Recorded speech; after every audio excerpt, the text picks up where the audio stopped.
प्रिय विद्यार्थियों, welcome to my YouTube channel. आज मैं आप लोगों के समक्ष सर्वप्रथम कर्णखंड काव्य के प्रथम सर्ग का सारांश प्रस्तुत कर रहा हूं और फिर उसके बाद उसका सस्वर वाचन करके आपके समक्ष प्रस्तुत करूंगा। कर्णखंड काव्य के रचनाकार श्री केदारनाथ मिश्र जी हैं। इसके प्रथम सर्ग की शुरुआत यहाँ से होती है कि विवाह के पहले ही सूर्य की आराधना के फलस्वरूप कुंती को एक पुत्र रत्न की प्राप्ति होती है, किंतु अपने कुल की मर्यादा को ध्यान में रखकर कुंती उस पुत्र का पालन पोषण नहीं कर सकती और वह ममतामयी माँ अपने उस पुत्र को विवशता के कारण अपने ही हाथों नदी के धारा में बहा देती है। बहते बहते वह बालक अधिरथ नाम के एक सूत को प्राप्त होता है और वह अधिरथ उस बालक का नाम राधेय रखता है। उस राधेय को यह नहीं पता था कि यह पुत्र सूर्य का अंश लेकर अवतीर्ण हुआ है और यह महाभारत का आधार बनेगा। उसको यह भी नहीं पता था कि यह एक महान कर्मवीर, दानवीर और पराक्रमी है। अधिरथ के पास कोई पुत्र नहीं था, इसलिए वह पुत्र पाकर धन्य हो उठता है और वह और उसकी पत्नी राधा उसका पालन पोषण करने लगते हैं। वह वीर बालक एक दिन राज दरबार में राजकुमारों के साथ धनुर्विद्या की प्रतियोगिता करता है, किंतु अर्जुन और भीम के दुर्व्यवहार से आहत होता है। उसी समय दुर्योधन उसकी वीरता को देखकर अधीर हो उठता है और उसे अपना आश्रय देता है।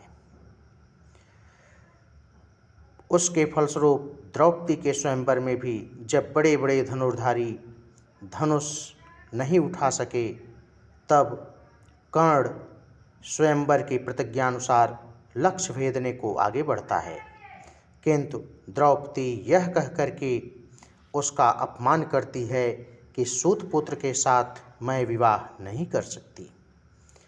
इस द्रौपदी के इस बात से उसके मन में बड़ी ग्लानि होती है और वह प्रतिशोध की भावना से भर उठता है। इसी के साथ कर्णखंड काव्य का यह प्रथम सर्ग समाप्त होता है। अब आइए एक साथ इसका सस्वर वाचन करते हैं। अकस्मात ही मिला दान में एक अनोखा लाल, माँ ने देखा बेटे को आंखें हो गई निहाल। एक निमिष में ही अछत कौमारी बना झंकार, बनी चपलता एक निमिष में माता का मृत प्यार। एक निमिष में ही भोलापन बना सजल मनुहार, हृदय किसी का बना स्वर्ग सांसें बन गई पुकार। मौन बन गया छंद गूंज कर शून्य हो गए गान, रूप रंग पाकर पल में साकार हुए अरमान। किंतु लाज कुल की हिंसा से जाग उठी तत्काल, भय समाज का गरज उठा कैसा था स्वर विकराल। लगा सुलगने प्रलय अनलसा भावी क्रुद्ध अपार, जलने लगी स्नेह की करुणा करुणा का संसार। प्रथम और अंतिम दुलार वह फिर अंतिम पैपान, प्रथम और अंतिम चुंबन ममता का अंतिम गान।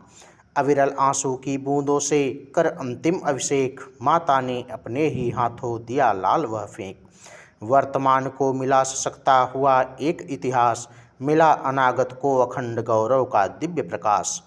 मिला विश्व को नया तेज, धरती को शौर्य महान, युग को मिली नई प्रत्यंचा, नवसर नव संधान। चला चक्रवर्ती कुमार पथ आगम नहीं पाथे, जहाँ रुका बस वहीं बन गया सूत पुत्र राधे। अधिरथ को क्या ज्ञात कि उसने कौन रत्न पाया है, वह क्या जाने तेज सूर्य का उसके घर आया है। वह क्या जाने चला जिलाने दीप किसी आरत का, वह क्या जाने चला जिलाने बीज महाभारत का।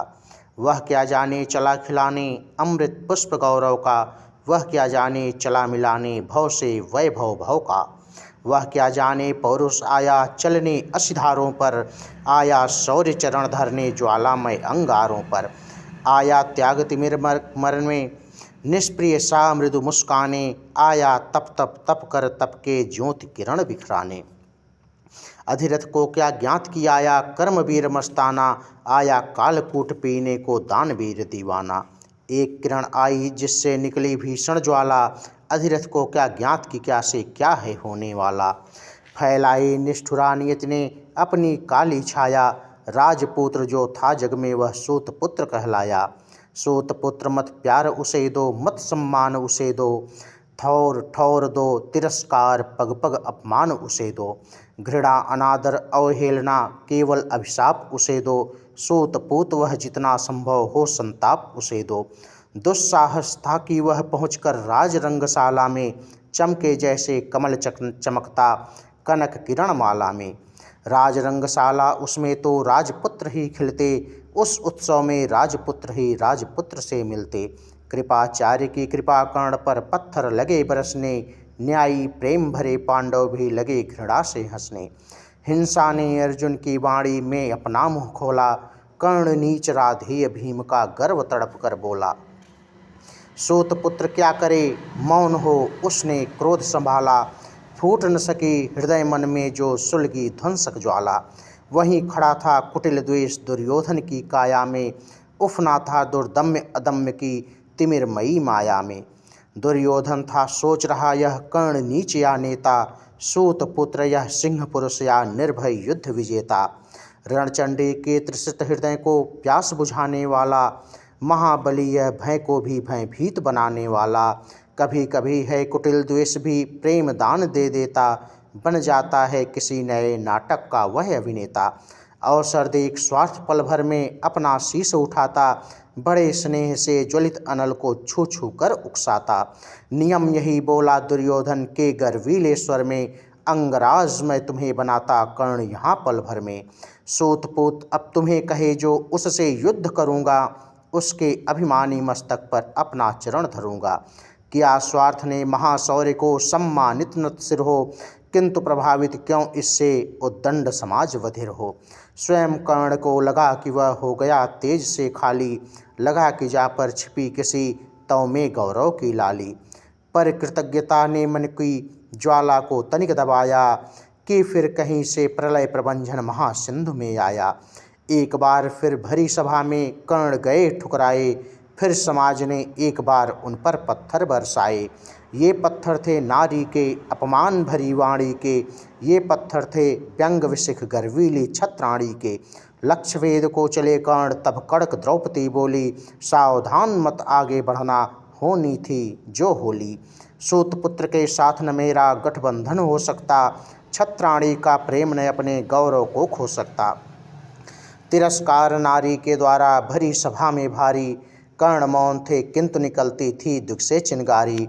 सूर्य तनय थे अतः सूर्य को देखा वक्र नयन से, न जाने प्रण किया कौन चुप मन में भारी मन में। इस तरह से कर्णखंड काव्य के प्रथम सर्ग का वाचन समाप्त होता है। धन्यवाद।